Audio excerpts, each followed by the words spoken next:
Mister and miss Glamour লুকসের এই সিজনে আমি সংযুক্ত হতে পেরে অবশ্যই অত্যন্ত আনন্দিত এবং একই সাথে একটু চ্যালেঞ্জ কাজ করছে, কারণ প্রিভিয়াস যে প্রোগ্রামগুলো হয়েছে সেগুলোর সফলতাকে ঘিরেই কিন্তু এই সিজন 5। সো দায়িত্বটা আস্তে আস্তে করে যখন সিজনগুলো চেঞ্জ হতে থাকে, 1 বাই 1 যেতে থাকে, তখন ডেফিনেটলি দায়িত্ব বেড়ে যায় এবং এক্সপেকটেশন বেড়ে যায়।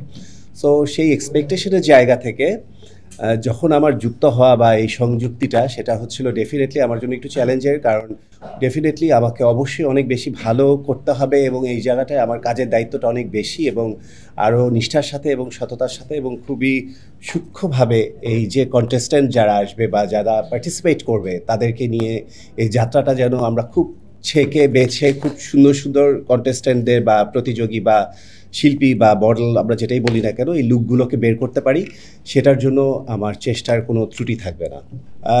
গ্ল্যামার লুকের যে পার্টটা, যে কারণ মেইন একটা পার্ট যেটা হচ্ছে যখন ওরা অডিশন দেয়, অডিশন দেওয়ার পর যখন তারা গ্র্যান্ড ফিনালে পর্যন্ত যাবে, তার আগে তাদের একটা গ্রুমিং প্রয়োজন, তাদের অনেক কিছু শেখানোর প্রয়োজন, তাদের স্টাইল শেখানোর প্রয়োজন, তাদের কথা বলা, তাদের কনফিডেন্স লেভেল গ্রো করা থেকে শুরু করে, তাদের র্যাম্পের ক্যাটওয়াক থেকে শুরু করে fashion sense, style sense, makeup sense, each and everything. So সেই জিনিসগুলো পুরোটাই আমার দায়িত্বে।